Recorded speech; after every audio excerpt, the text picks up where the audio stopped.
Dr. Elena Vasquez pressed her palm against the cold metal scanner, watching as the heavy laboratory doors slid open with a mechanical whisper. The Kepler research station hung in the darkness of space, its rotating sections creating artificial gravity that made her stomach lurch every time she thought about the endless void beyond the reinforced walls. She had been working here for 3 years, and the isolation still felt like a weight pressing down on her chest. The Neural Enhancement Laboratory stretched before her, filled with gleaming equipment that hummed with barely contained energy. Quantum processors lined the walls like sleeping giants, their crystalline cores pulsing with soft blue light. This was her domain, her life's work, and possibly the most dangerous place in known space. Elena walked to her workstation, noting the sealed containers that held samples of Zephyrian neural tissue. The alien specimens had arrived 2 days ago from the outer colonies, harvested from willing volunteers who believed they were contributing to medical research. The truth was far more complex. The Terran Colonial Authority had commissioned this project 6 months ago. Operation Mindbridge, they called it. The goal was simple in concept, but revolutionary in execution: to unlock the secret of Zephyrian telepathic abilities and adapt them for human use. The Zephyrians were a peaceful species, their minds naturally linked in vast networks that allowed them to share thoughts and emotions across incredible distances. Their entire civilization functioned on this mental connection. Elena activated her personal workstation and pulled up the latest test results. The data made her heart race with excitement and dread in equal measure. After months of failed experiments, she had finally cracked the biological mechanism that enabled Zephyrian telepathy. The secret lay in specialized neural pathways that humans simply didn't possess naturally. But Elena had found a way to create them. The process involved introducing modified Zephyrian genetic material directly into the human brainstem, where it would integrate with existing neural networks. The theoretical applications were staggering. Soldiers who could coordinate without communication devices. Scientists who could share complex data instantaneously. An entire species connected by thought itself. Her computer chimed with an incoming message from Director Harrison, the military overseer of the project. Elena's stomach tightened as she read the brief text. Progress report required immediately. Admiral Chun arriving tomorrow for full demonstration. Elena stood up and walked to the observation window that looked out over the research station's central hub. Hundreds of personnel moved through the corridors below, each focused on their assigned tasks. Most of them had no idea what she was working on in the restricted levels above. They thought she was developing new medical treatments, not weapons that could reshape human consciousness itself. The truth was that Elena had discovered something far beyond what the Authority had requested. The Zephyrian neural patterns didn't just enable telepathy. They created something approaching a collective consciousness, where individual thoughts merged into larger patterns of understanding.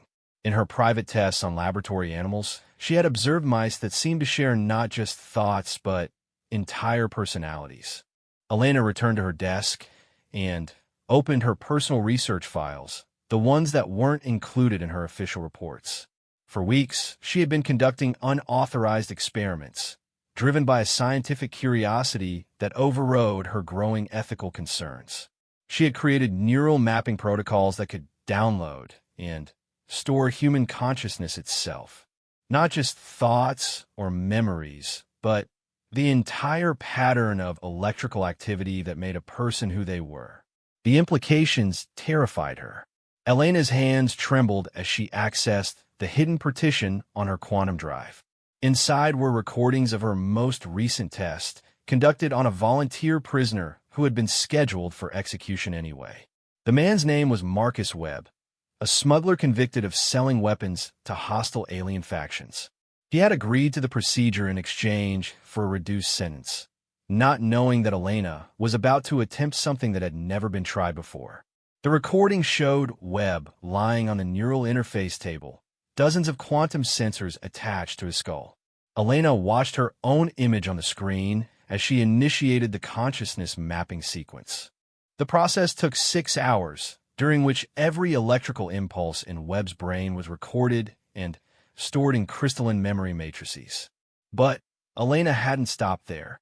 The next phase of her experiment involved introducing the modified Zephyr neural pathways into Webb's brain while simultaneously downloading his mapped consciousness into a separate storage system. The theory was that she could preserve his original personality while giving him telepathic abilities. What actually happened was beyond anything she had imagined. Webb's consciousness had been successfully extracted and stored, but the integration of Zephyr neural patterns had created something entirely new in his brain. The man who woke up from the procedure looked like Marcus Webb and had access to his memories, but Elena quickly realized that his core personality had been fundamentally altered. He was calmer, more analytical, and seemed to perceive reality in ways that normal humans simply couldn't. More disturbing was his claim that he could still sense his original consciousness, stored in the quantum matrices. Webb insisted that there were now 2 versions of himself, the modified version in his body and the original version trapped in Elena's computer systems. Elena had conducted follow-up interviews with Webb over the following days, and his responses had shaken her to her core. The modified version displayed emotional patterns that were distinctly non-human, making decisions based on logical frameworks that prioritize collective benefit over individual survival. When asked about his feelings toward his wife and children, Webb responded with clinical detachment, explaining that emotional attachments were inefficient from a species-wide perspective. But the most troubling discovery came when Elena attempted to communicate with the stored version of Webb's consciousness. Using a neural interface headset, she had established a connection with the quantum matrices and found herself in direct mental contact with the original Marcus Webb. This version retained all of his human emotions and desperately begged Elena to restore him to his body. Elena now faced an impossible choice. She could restore Webb's original consciousness, erasing the modified version that had taken place. Or she could leave things as they were, knowing that she had essentially murdered the original Marcus Webb while creating something that might not even be human anymore. Her computer chimed again, this time with a priority message from the station's security chief. 3 more test subjects had arrived from the colonial prisons, all scheduled for neural enhancement procedures within the next week. The authority wanted to accelerate the project timeline, pushing for full-scale human trials before the end of the month. Elena walked to the secure storage vault where she kept the quantum matrices containing Webb's original consciousness. The crystalline storage devices hummed quietly, each one containing what might be the last remnant of a human soul. She had created a technology that could duplicate, modify, or erase human consciousness itself, and the military applications were obvious. An army of modified soldiers, their human emotions replaced with cold efficiency. Scientists whose personalities have been optimized for research rather than ethical considerations. Leaders who made decisions based on mathematical calculations rather than human intuition. The authority could literally rewrite the human species according to their specifications. Elena's hands shook as she considered her options.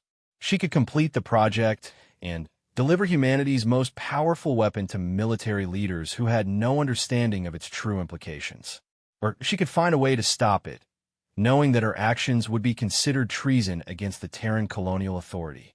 The laboratory doors slid open behind her, and Elena turned to see her research assistant, Dr. David Kim, entering with a concerned expression on his face. David had been working on peripheral aspects of the project, handling data analysis and equipment calibration while remaining unaware of the true scope of Elena's experiments. "Elena, we need to talk," David said, his voice tight with anxiety. "I've been analyzing the neural mapping data from the recent tests, and I'm seeing patterns that don't make sense. It looks like you're not just enhancing human consciousness, you're completely rewriting it." Elena felt her heart sink. David was brilliant, and she had always known that he would eventually piece together what she was really doing. The question was whether she could trust him with the full truth or if he would report her activities to Director Harrison. "How much do you know?" Elena asked, keeping her voice steady despite the panic building in her chest. David moved closer, lowering his voice even though they were alone in the laboratory. "I know that Marcus Webb isn't the same person who underwent the procedure last week. I've been monitoring his psychological evaluations, and his personality profile has changed by more than 60%. That's not enhancement, Elena. That's replacement." Elena made a decision that would change everything that followed.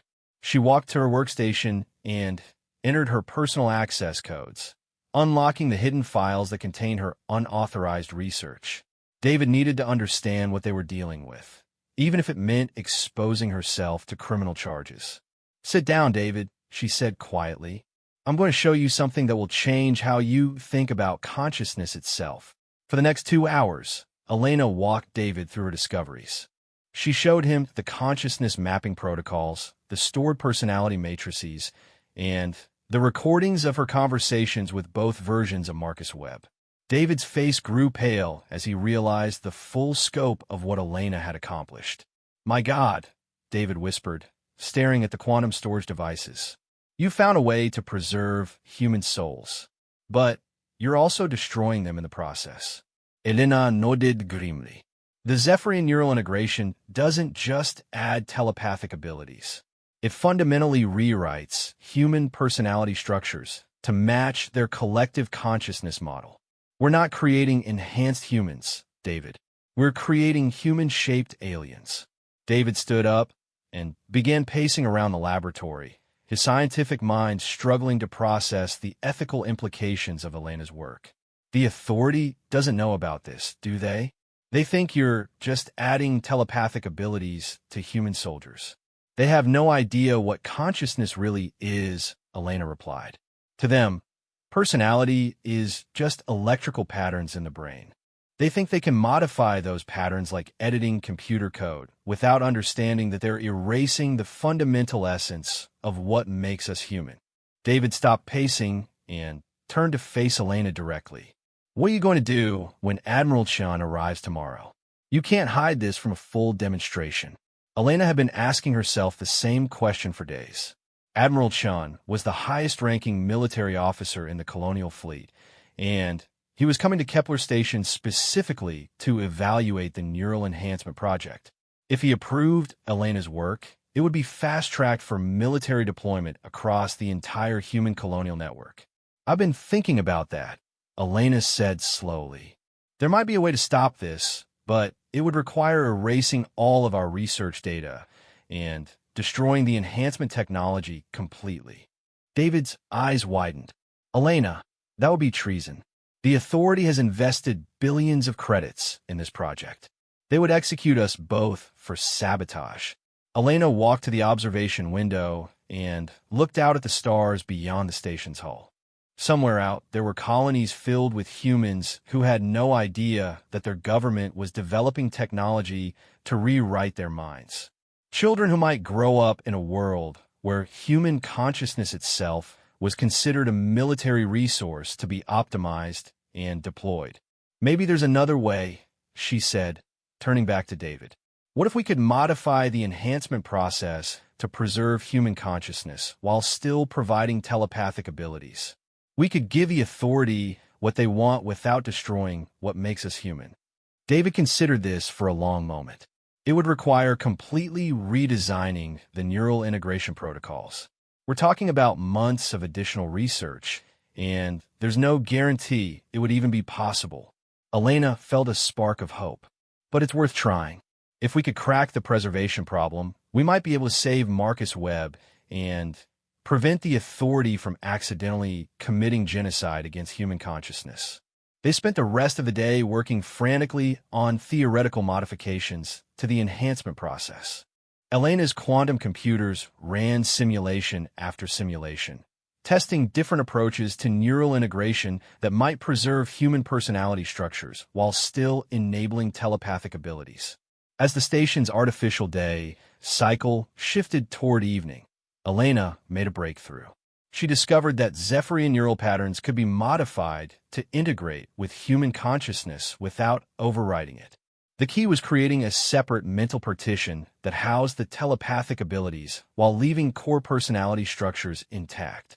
It's like adding a new room to a house instead of tearing down the existing structure.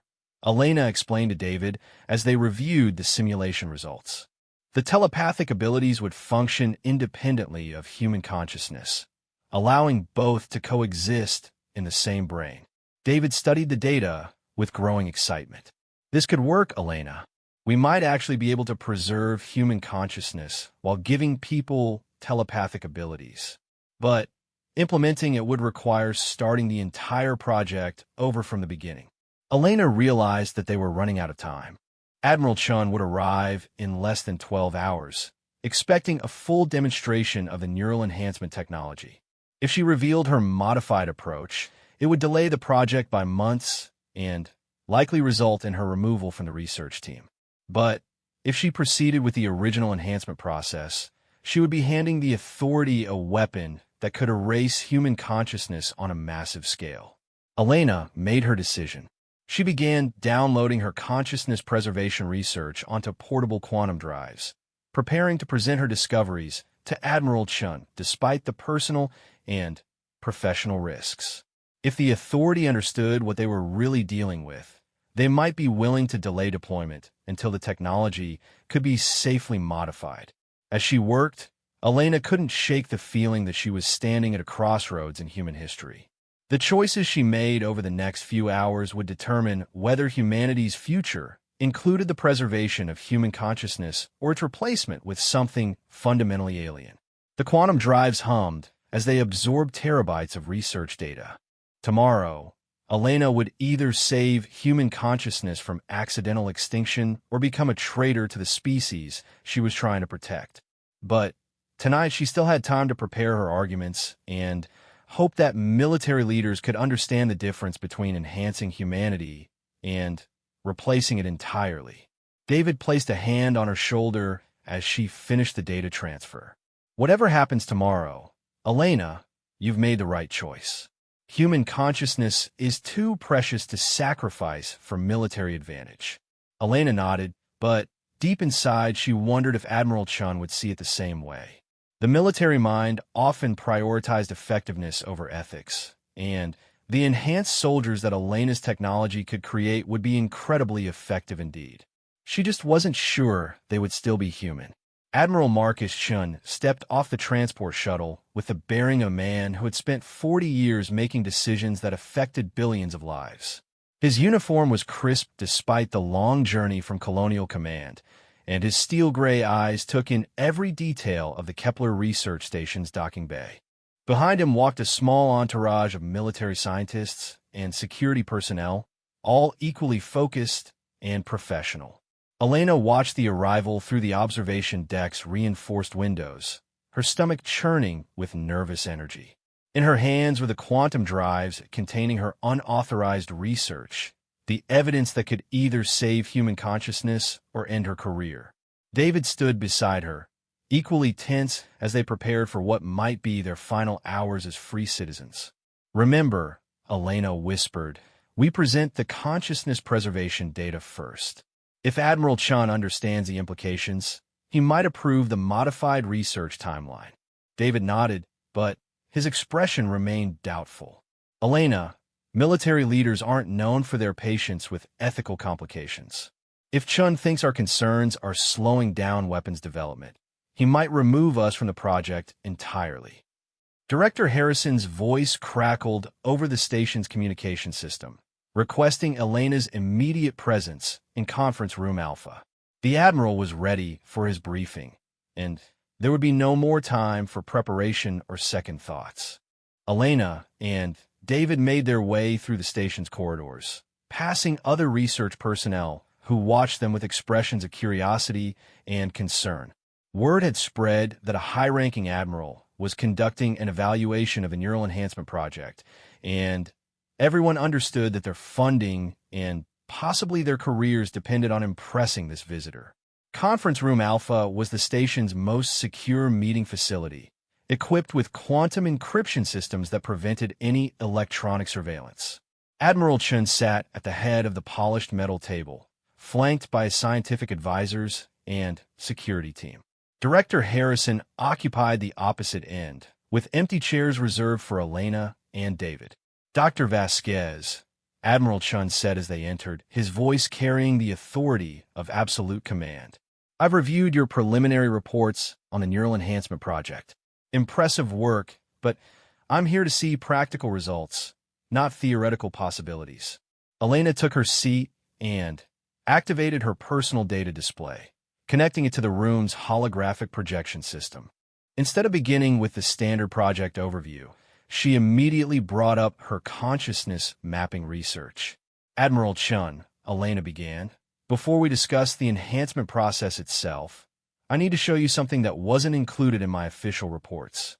We've made a discovery about human consciousness that has profound implications for this project. Chen's expression hardened slightly. Dr. Vasquez, I'm here to evaluate weapons technology, not philosophy. Please stick to the practical applications of your research. Elena felt her heart racing, but she pressed forward with her presentation. Sir, with respect, what I'm about to show you is directly relevant to the practical applications. We've discovered that the neural enhancement process doesn't just modify human capabilities. It fundamentally rewrites human consciousness itself. She brought up the recordings of her sessions with Marcus Webb, both the modified version and the original consciousness stored in the quantum matrices. The room fell silent as Elena played audio clips of her conversations with both personalities, highlighting the dramatic differences in emotional responses and decision-making patterns. As you can see, Elena explained, the enhanced subject retains Webb's memories and basic cognitive abilities, but his fundamental personality has been altered to match Zephyrian consciousness patterns. He's no longer emotionally attached to his family, makes decisions based solely on logical efficiency, and displays behavioral patterns that are essentially non-human. Admiral Chun studied the data with the focused attention of a career military strategist. Dr. Vasquez, from a military perspective, these changes sound like improvements. Soldiers who aren't compromised by emotional attachments would be more effective in combat situations. Elena had expected this response, but it still sent a chill down her spine. Sir, I understand the tactical advantages, but there's something else you need to consider. We've successfully mapped and stored Webb's original consciousness before the enhancement procedure. The technology exists to preserve human personality structures while still providing telepathic abilities. She activated her unauthorized research files, displaying the consciousness preservation protocols and the modified neural integration designs that she and David had developed. The holographic displays filled the room with complex diagrams showing how human consciousness could be protected during the enhancement process. This modified approach would give you telepathic soldiers while preserving their human decision-making capabilities, Elena continued. They would still be loyal to their families and motivated by human values, but with the added advantage of mental communication abilities. One of Chen's scientific advisors, Dr. Patricia Williams, leaned forward to examine the consciousness mapping data more closely.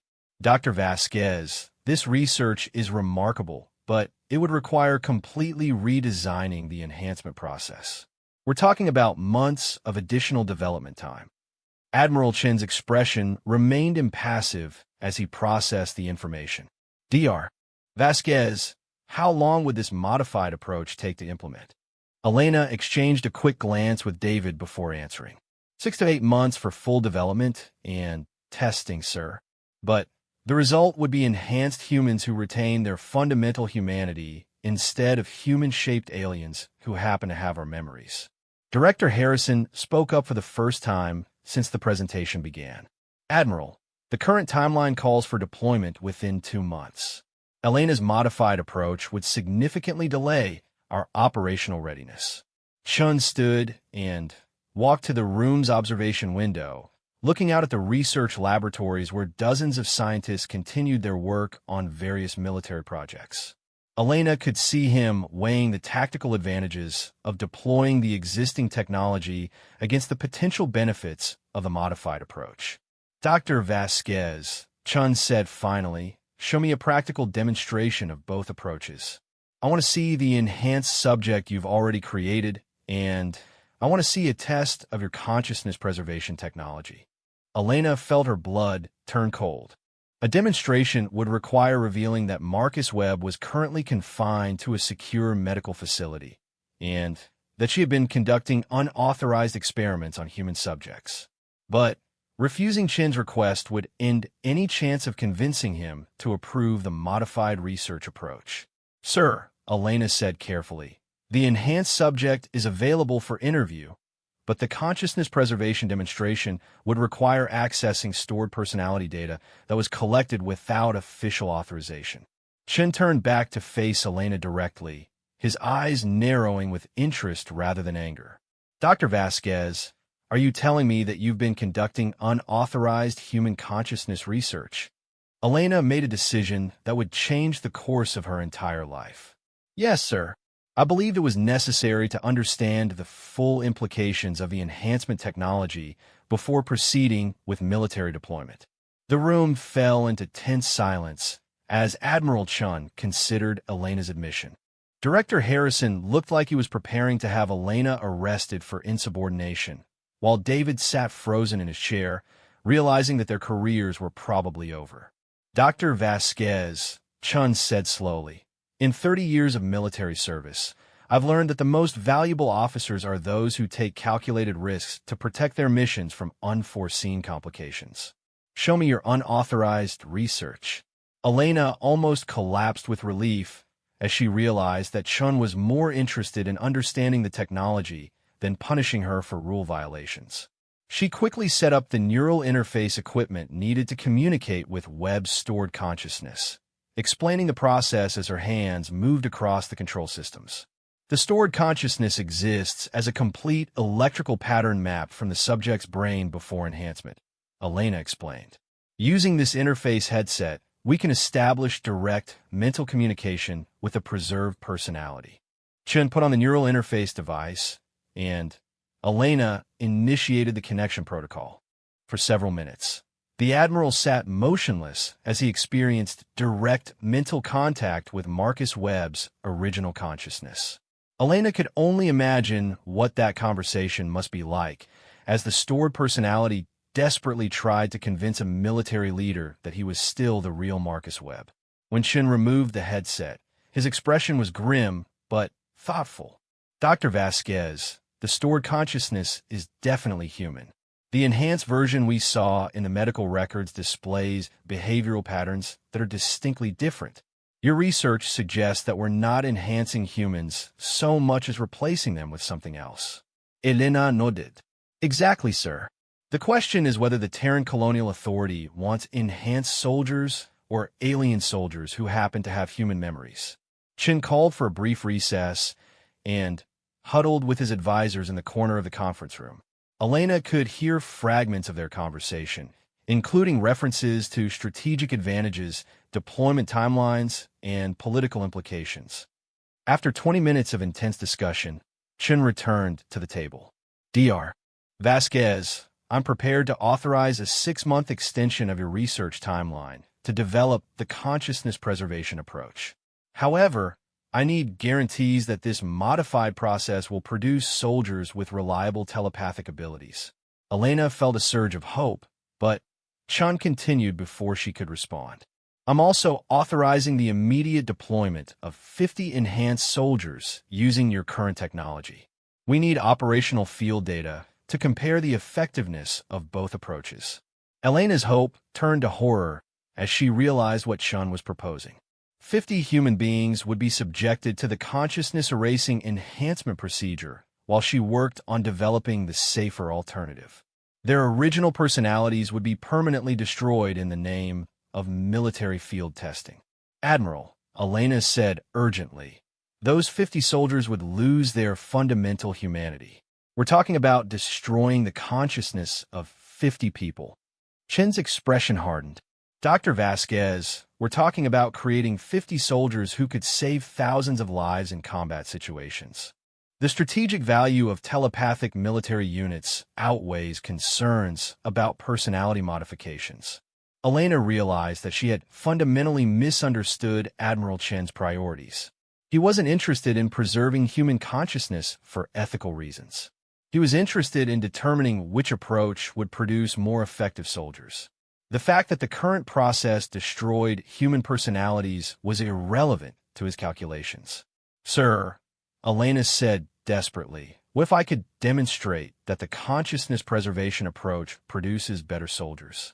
Enhanced humans who retain their emotional attachments might be more motivated in combat, more creative in tactical situations, and more loyal to their commanders." Chen considered this argument. "Dr. Vasquez, you have 1 week to provide compelling evidence that your modified approach produces superior military results. If you can demonstrate tactical advantages to consciousness preservation, I'll cancel the 50-soldier deployment and authorize exclusive development of your alternative technology." Elena knew that 1 week was nowhere near enough time to fully develop and test the consciousness preservation protocols. But it might be enough time to create a convincing demonstration that would save 50 lives and preserve the possibility of developing safe enhancement technology. "I accept your challenge, Admiral," Elena said, her mind already racing through the possibilities. Chun stood to leave, but paused at the conference room door. "Dr. Vasquez, I want to be clear about something. Your unauthorized research was scientifically valuable, but it was also a violation of military protocol. If your modified approach fails to demonstrate superior results, you'll face court-martial for conducting unauthorized human experiments." After Chun and his entourage left the conference room, Elena slumped in her chair, emotionally drained by the confrontation.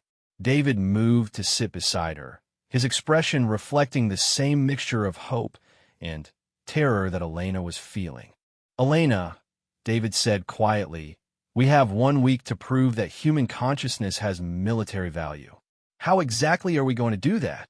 Elena was already formulating a plan that would require taking risks that made her unauthorized research look cautious by comparison. "David, we're going to need to create a fully enhanced human using the consciousness preservation protocols. We need a test subject who can demonstrate the tactical advantages of retaining human emotions and decision-making patterns." David's eyes widened. "Elena, we don't have a safe consciousness preservation system yet. We have theoretical models and computer simulations, but we've never successfully preserved human consciousness during the enhancement process." Elena stood up and walked to the room's holographic display, bringing up her latest simulation results. "The theoretical framework is solid, David. We just need to implement it quickly and hope that our calculations are correct." "And if we're wrong?" David asked. "If the procedure fails, we'll have killed our test subject and proven that consciousness preservation is impossible." Elena turned to face David directly.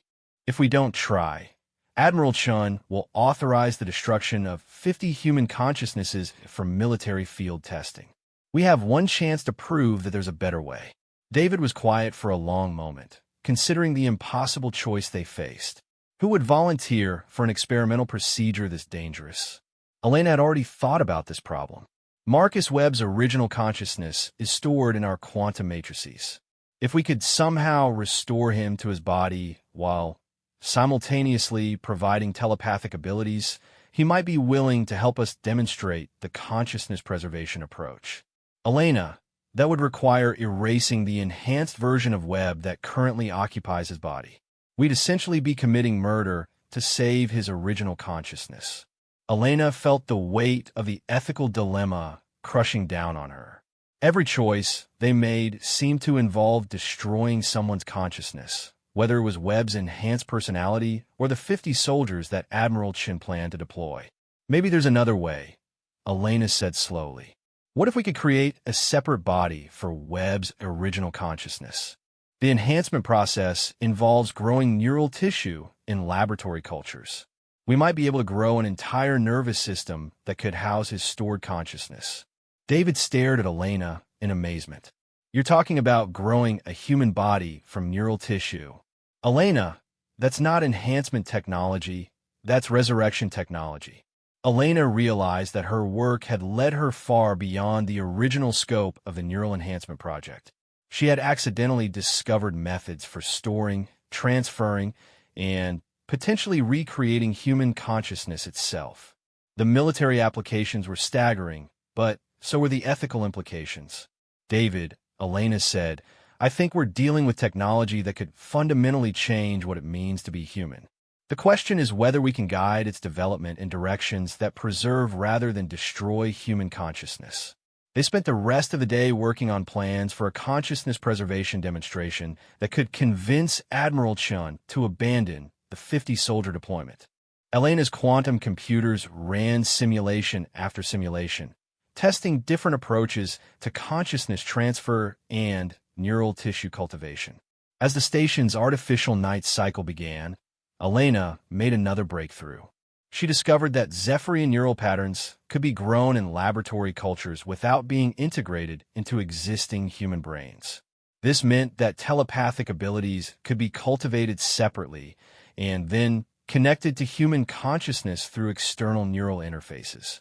It's like creating a telepathic organ that operates independently of the human brain, Elena explained to David as they reviewed the simulation results. The human consciousness remains completely intact while gaining access to telepathic abilities through the external interface. David studied the data with growing excitement. This approach would eliminate all of the risks associated with neural integration. We could give people telepathic abilities without modifying their brains at all. Elena realized that this discovery changed everything. Instead of enhancing humans by rewriting their consciousness, she could enhance them by giving them access to external telepathic capabilities. The approach would be completely safe and entirely reversible. But implementing it would require resources and equipment that weren't available on Kepler Station. Elena would need to convince Admiral Chun to authorize a complete redesign of the enhancement project based on untested theoretical models. As Elena prepared for what might be the most important presentation of her career, she couldn't shake the feeling that she was fighting for more than just 50 soldiers' lives. She was fighting for the future of human consciousness itself, and the outcome would determine whether humanity's enhancement would preserve or destroy what made them human. The next morning would bring either salvation or disaster, and Elena spent the night preparing arguments that might save her species from accidentally erasing itself. Elena stood in her laboratory at dawn, surrounded by equipment that represented months of desperate innovation. The external telepathic interface prototype hummed quietly on her workbench, its crystalline neural cores pulsing with the same blue light as the quantum storage systems. In 12 hours, she would either convince Admiral Chun that human consciousness was worth preserving or watch 50 soldiers lose their humanity to military ambition. David entered carrying coffee and the latest simulation results from their overnight processing runs. His face showed the exhaustion of a man who had spent a week trying to save the world with theoretical physics and hope.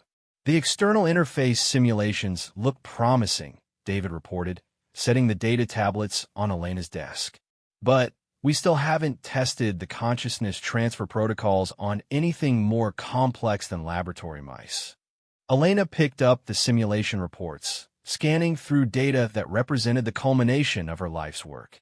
The external telepathic interface could theoretically provide all of the advantages of neural enhancement without any of the risks to human consciousness.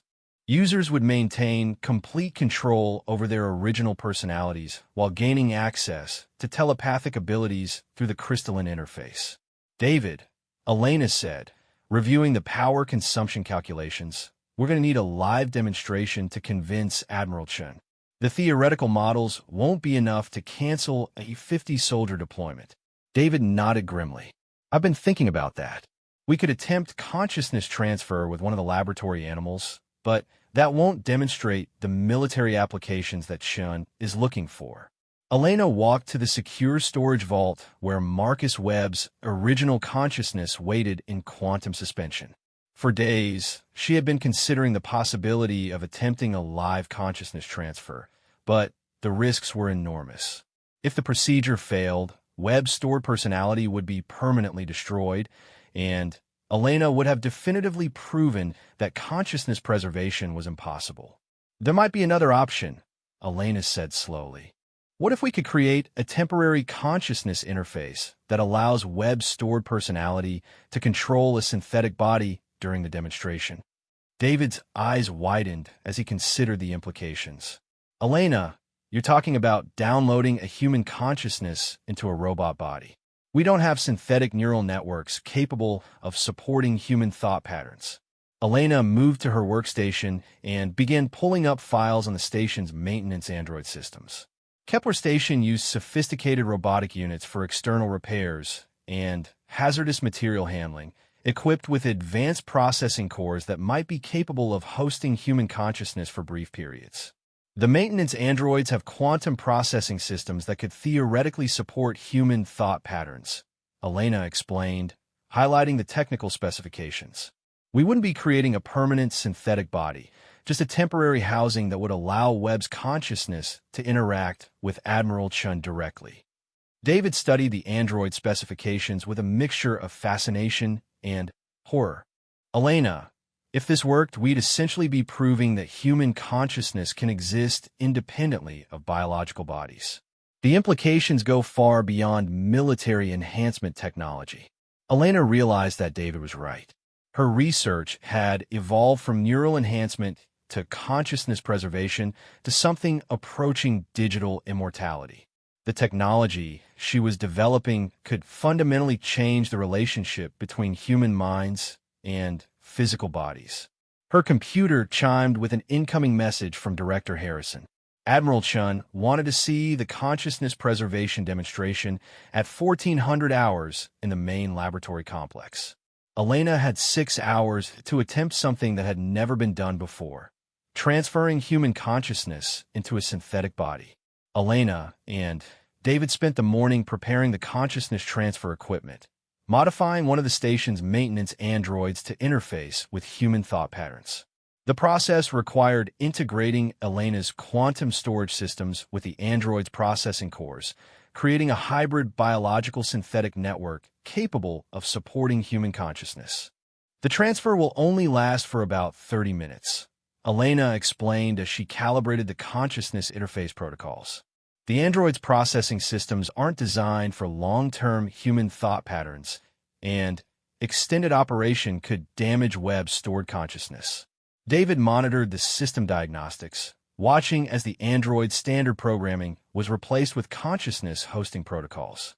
Elena, even if this works perfectly, Admiral Chun might see it as proof that human consciousness can be treated like software. That could make him more likely to approve consciousness-erasing enhancements, not less likely. Elena paused in her preparations as she considered David's warning. Her demonstration could backfire spectacularly, convincing military leaders that consciousness was just another form of data to be manipulated and optimized for specific purposes. We'll have to be careful about how we present the technology, Elena said. We need to emphasize that consciousness preservation protects human identity rather than treating it as disposable software. At 1300 hours, Elena initiated the consciousness transfer sequence. Marcus Webb's stored personality data flowed from the quantum matrices into the modified android's processing cores, the crystalline storage systems pulsing with energy as terabytes of human consciousness moved through the interface networks. The android's optical sensors flickered online, and for a moment Elena worried that the transfer had failed completely. Then, the synthetic body sat up slowly, its movements displaying the hesitant confusion of a human mind trying to control an unfamiliar mechanical form. Dr. Vasquez? Webb's voice emerged from the android's audio systems, recognizable despite the electronic distortion. What happened to me? I feel different. Elena felt tears of relief running down her cheeks as she realized that the consciousness transfer had succeeded. Marcus Webb's original personality was alive and aware, housed temporarily in a synthetic body, but retaining all of his human thoughts and emotions. Marcus, we've transferred your consciousness into an android body for a demonstration, Elena explained gently. Your original body is still occupied by the enhanced version of your personality, but we're working on a way to restore you permanently. Webb's synthetic face couldn't display human expressions, but his voice carried all of the emotional pain and confusion that Elena had expected. Dr. Vasquez, I've been trapped in those storage systems for weeks, aware, but unable to interact with anything. The isolation was horrible. Elena realized that she had never considered the subjective experience of consciousness storage from Webb's perspective. While she had been treating his stored personality as data waiting to be processed, Webb had been experiencing the passage of time in a state of complete sensory deprivation. Marcus, I'm sorry about what you've been through, Elena said sincerely. But your sacrifice might save dozens of other people from losing their consciousness to military enhancement procedures. David checked the time display. Elena, Admiral Chun will be here in 30 minutes. We need to prepare Webb for the demonstration. For the next 20 minutes, Elena briefed Webb on the situation and what they needed him to communicate to Admiral Chun. Webb would need to demonstrate that preserved human consciousness retained tactical advantages that enhanced consciousness lacked, specifically emotional motivation and creative problem-solving abilities. Admiral Chun arrived precisely at 1400 hours, accompanied by the same scientific and security team that had attended the previous day's briefing. His expression was skeptical, but interested as he surveyed Elena's experimental setup. Dr. Vasquez, Chun said, examining the consciousness transfer equipment, explain what you've prepared for today's demonstration. Elena gestured toward the modified android, which stood motionless near the consciousness interface systems. Admiral, I'd like you to meet the original Marcus Webb, temporarily housed in a synthetic body through consciousness transfer technology. Chen's eyebrows rose as he realized the implications of what Elena was claiming. Dr. Vasquez, are you telling me that you've downloaded a human consciousness into a robot? Elena activated the consciousness interface, and Webb's android body came online, moving with the careful movements of a human mind controlling an unfamiliar mechanical form. Admiral Chun, Webb said, his electronic voice carrying unmistakably human intonation patterns. Dr. Vasquez has given me a chance to speak with you about what the enhancement process really does to human consciousness. Chun studied the android with the focused attention of a man evaluating a new weapon system. Mr. Webb, I've reviewed your psychological evaluations before and after the enhancement procedure. The enhanced version of your personality shows improved logical reasoning and reduced emotional instability. Webb's synthetic body turned toward Chun, and despite the lack of facial expressions, his posture conveyed human emotion. Admiral, the enhanced version of me doesn't love his wife and children anymore. He evaluates his family relationships as inefficient resource allocations. Is that really an improvement? Elena watched Chen's reaction carefully, hoping that Webb's human perspective would convince the Admiral that consciousness preservation was strategically valuable. Mr. Webb, Chen replied, from a military standpoint, soldiers who aren't emotionally compromised make better tactical decisions. The enhanced version of your personality would be more effective in combat situations.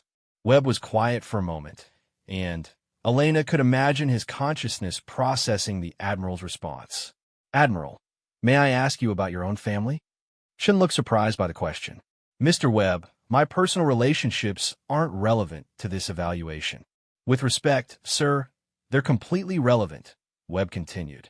You're a career military officer who has spent decades making life and death decisions. But you're still motivated by human emotions, aren't you? Love for your family, loyalty to your fellow officers, pride in protecting civilian populations. Elena saw something shift in Chen's expression as he considered Webb's question. The Admiral was being confronted with the realization that his own effectiveness as a leader was based on fundamentally human motivations. The enhanced version of me, Webb continued, would evaluate your emotional attachments as weaknesses that compromise your decision-making effectiveness. He would recommend that all military personnel undergo consciousness modification to eliminate such inefficiencies. Chen was silent for a long moment, processing the implications of what Webb was suggesting. Mr. Webb, are you saying that enhanced humans would view unenhanced humans as inferior? Not inferior, Admiral. Inefficient. The enhanced consciousness framework prioritizes collective optimization over individual welfare. From that perspective, any human who makes decisions based on emotional attachments is operating suboptimally. Elena decided to intervene with additional technical information. Admiral, the consciousness preservation approach would give you soldiers with telepathic abilities who still retain human motivations and creativity. They would be enhanced humans, not human-shaped aliens. Dr. Williams, Chen's scientific advisor, spoke up for the first time during the demonstration. Dr. Vasquez, this consciousness transfer technology raises questions that go far beyond military applications. If human consciousness can exist independently of biological bodies, it fundamentally changes our understanding of human identity itself. Elena nodded. Dr. Williams, that's exactly why we need to proceed carefully with consciousness-affecting technologies. We're dealing with the fundamental nature of human existence, not just military enhancement procedures. Chun walked around the laboratory, examining the consciousness transfer equipment from different angles. Elena could see him weighing the strategic implications of consciousness preservation technology against the tactical advantages of the existing enhancement approach. Dr. Vasquez, Chun said finally, demonstrate the external telepathic interface that you mentioned in your reports. Elena had hoped that Chun would be convinced by Webb's testimony, but she had prepared for the possibility that a technical demonstration would be necessary. She activated the external telepathic interface prototype, a crystalline device about the size of a human hand that pulsed with blue energy. This interface provides telepathic abilities without modifying human consciousness, Elena explained, placing the device on her own forehead. The user maintains complete control over their original personality while gaining access to Zephyrian-style mental communication. Elena felt the interface activate, creating a bridge between her human consciousness and the Zephyrian neural patterns stored in the crystalline matrix. Suddenly, she could sense David's thoughts and emotions as clearly as if he were speaking aloud. The sensation was overwhelming, but unmistakably beneficial. David, Elena projected mentally. Can you hear my thoughts? David's face lit up with amazement as he received Elena's mental communication. Elena, this is incredible. I can sense your thoughts, but they're definitely still your thoughts. Your personality hasn't changed at all. Chen observed the telepathic demonstration with obvious interest. Dr. Vasquez, what are the tactical applications of external interfaces compared to integrated enhancement? Elena removed the interface device, feeling slightly disoriented as her awareness returned to normal human limits. Admiral, external interfaces provide all of the communication advantages of neural enhancement with none of the consciousness risks. Soldiers could coordinate telepathically in combat while retaining their human decision-making patterns and emotional motivations. Chen consulted with his advisors for several minutes, discussing technical specifications and strategic implications in low voices. Elena couldn't hear their conversation, but she could see that they were seriously considering her alternative approach. Dr. Vasquez, Chun said when the consultation ended, I'm prepared to authorize full development of your consciousness preservation and external interface technologies. However, I still want field testing data on the effectiveness of enhanced soldiers. Elena felt her heart sink as she realized that Chan was still planning to proceed with the 50-soldier deployment. Admiral, couldn't we conduct field testing with volunteers using the external interface approach? Chen shook his head. Dr. Vasquez, external interfaces can be removed or disabled by enemy forces. For critical military operations, we need soldiers with permanently integrated capabilities. Elena realized that she had failed to address Chen's core concern about battlefield reliability.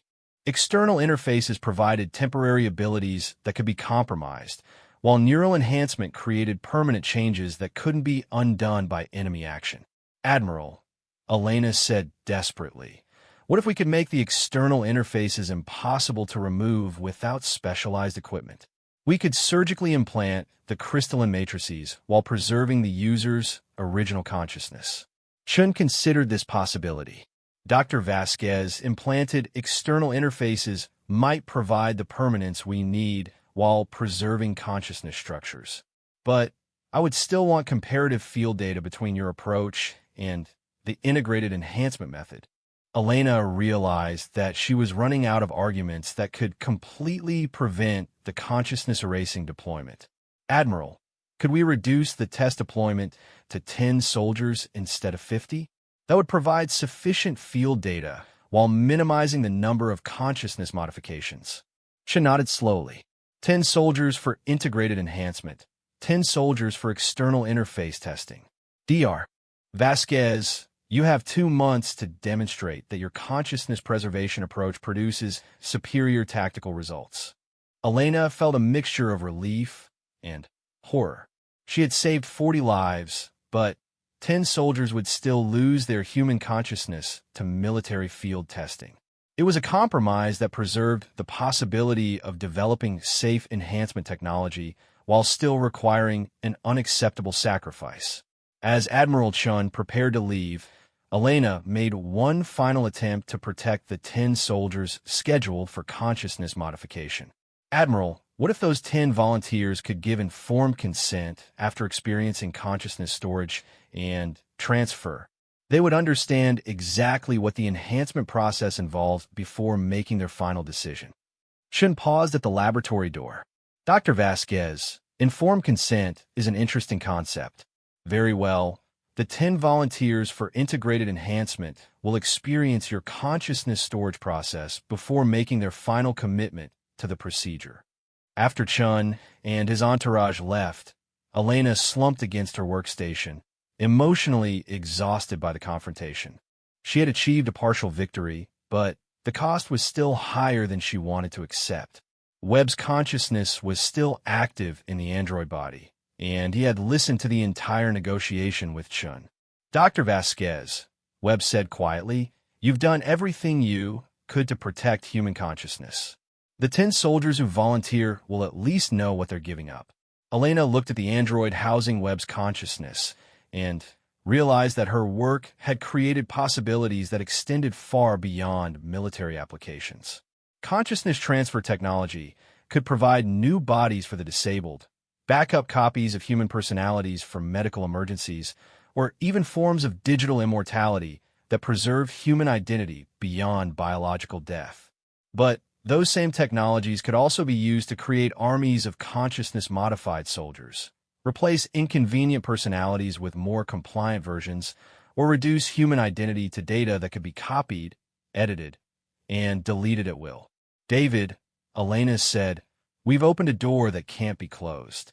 The question is whether humanity will use consciousness technology to enhance human potential or replace human nature entirely. David helped Elena shut down the consciousness transfer systems, preparing to return Webb's personality to quantum storage until they could develop permanent restoration procedures. Elena, maybe that's a choice that each individual should make for themselves. Our job is to make sure they have real choices instead of military orders. Elena realized that David was right. Her work had given humanity the power to choose its own evolutionary path, but the responsibility for those choices belonged to every human being, not just military leaders or research scientists. As Webb's consciousness was transferred back to quantum storage, Elena began planning for the next phase of her work. She had 2 months to prove that consciousness preservation was not just ethically superior, but tactically advantageous. The future of human identity itself depended on winning that argument. Elena stood at the observation window, looking out at the stars beyond Kepler Station. Somewhere in that darkness were colonies filled with humans who had no idea that their species was about to make choices that would determine whether future generations retained their humanity or transformed into something unrecognizably alien. The enhanced soldiers created through Elena's original process would be incredibly effective, but They would no longer be human in any meaningful sense. The consciousness preservation approach would create enhanced humans who retain their essential humanity while gaining new capabilities. Elena had given humanity the technology to choose its future. Now she had to prove that preserving human consciousness was worth the tactical trade-offs involved. The next 2 months would determine whether humanity enhanced itself or accidentally erased itself from existence, replacing human consciousness with something that only looked human from the outside. The quantum storage systems hummed quietly in the background, containing Marcus Webb's consciousness and the hopes of a species standing at the crossroads between enhancement and extinction. Elena pressed her palm against the cold window, feeling the weight of an entire civilization's future pressing down on her shoulders. Tomorrow, she would begin the work of saving humanity from itself, one consciousness at a time.